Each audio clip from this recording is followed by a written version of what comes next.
Ce vendredi sera marqué par la Journée nationale des droits de l'enfant. À cette occasion, l'Assemblée nationale a approuvé dès aujourd'hui à l'unanimité l'institution d'un médiateur des enfants qui sera chargé de recueillir toute réclamation et d'enregistrer les problèmes concernant les droits des enfants. Alors avec nous pour en débattre, Jean-Pierre Rosenzweig, président du tribunal pour enfants de Bobigny. Bonsoir. Alors quel va être exactement le rôle de ce médiateur pour enfants? Oui, il est en train de se dessiner. La loi n'est pas totalement votée, mais l'idée est en France, comme dans beaucoup de pays étrangers, dans tous les pays d'Europe, en Espagne, en Belgique, d'offrir un organisme public qui soit l'interface entre les enfants qui vivent dans la société, enfants jusqu'à 18 ans, et puis les administrations, et de régler un certain nombre de problèmes individuels ou collectifs. Parce que les médiateurs actuellement ne prenaient pas suffisamment en compte les droits des enfants? Peut-être pas suffisamment, mais ce qui est sûr, c'est qu'il n'est pas facile à saisir, puisqu'il faut passer par un député. Et là, l'innovation importante, c'est que les enfants pourront saisir directement le médiateur par lettre simple ou par une démarche très simple. À partir de quel âge? Dès qu'ils le pourront, dès qu'ils sentiront qu'ils ressentiront un problème et qu'ils pourront l'exprimer. Bon, c'est un classique, on estime que c'est autour de 8, 9, 10 ans, mais l'expérience démontrera les choses.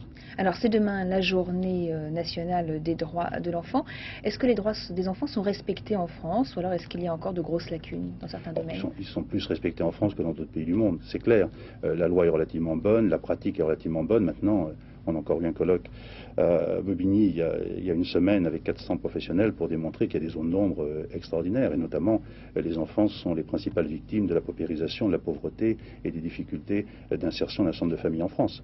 Et puis il reste des droits formels qui ne sont pas reconnus. Par exemple, les enfants n'ont quasiment pas le droit d'être entendus en justice dans les procédures de séparation, ils ne peuvent pas s'associer facilement. Enfin bref, il y a des petits problèmes.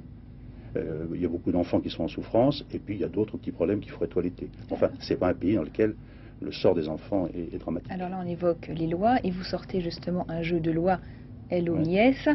Comment vous est venue l'idée de concevoir ce jeu sur les lois? Il y a une anecdote, c'est qu'effectivement un jour ma fille m'a demandé mon autorisation pour obtenir une carte d'identité nationale et j'étais assez choqué qu'il faille que comme parent je dois donner l'autorisation à ma fille pour prouver qui elle était, puis aussi parce que comme professionnel, j'ai constaté que les enfants et les parents étaient totalement perdus dans les règles du jeu.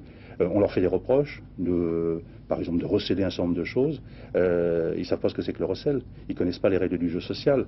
Alors on dit qu'il faut leur rappeler la loi, mais comme on ne l'aura jamais apprise. Et qui pourra leur apprendre la loi? Sinon les parents, sinon les enseignants, et sinon les pédagogues. Donc on s'est dit que ce serait faire un coup double que de prendre une démarche un peu ludique, où ensemble, les adultes et les adolescents pourraient parler la loi autour d'un jeu, effectivement, où on se pose 800 questions sur le droit de la famille, le droit scolaire, la vie quotidienne, enfin, les questions qu'on se pose tous les jours, aussi, la citoyenneté, et des questions très simples, alors, parfois humoristiques. Il y a un petit exemple, je vais vous tester. Voir si vous avez bien révisé. Alors, lorsque des parents divorcent, le mineur peut-il donner son avis sur le sort qui lui est destiné? Non. Son trop jeune âge ne lui permet pas d'avoir un discernement suffisant. Ou oui, la loi oblige le juge à entendre le mineur de 13 ans s'il le demande. Là, c'est pour revenir sur un quiproquo chez beaucoup de gens. Beaucoup de gens sont convaincus qu'actuellement, l'enfant a le droit d'être entendu en justice s'il le demande. Non. Il peut demander à être entendu, mais le juge n'a pas l'obligation de l'entendre. Et il faut rappeler la loi aux gens, les règles du jeu social, parce que sinon ils sont perdus. Donc on a essayé de le faire, là c'est une question tout à fait sérieuse, il y a des questions qui sont plus humoristiques, parce qu'il faut aussi qu'on s'amuse.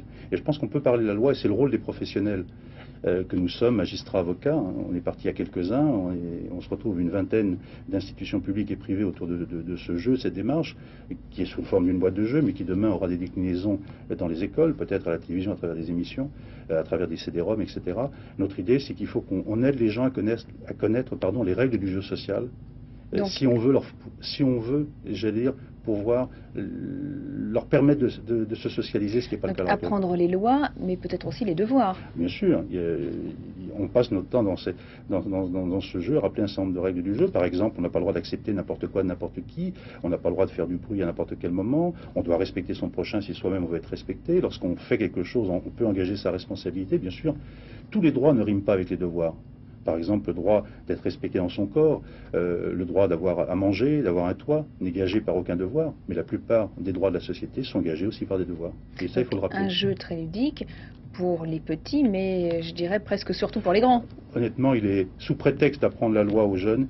Il est essentiellement destiné à apprendre la loi aux adultes et tous les tests qu'on a pu faire avec vous ou avec d'autres autour de cette boîte montrent que les adultes ont beaucoup de choses à apprendre. Pour une bonne et simple raison, et c'est le titre de la boîte de jeu, nul n'est censé ignorer la loi, mais quand l'apprend-on?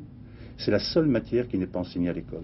la loi. Jean-Pierre Rosenweg, merci. Et ce n'est pas encore Noël, mais je pense que ça peut être un cadeau intéressant pour les adolescents, peut-être aussi pour les plus grands.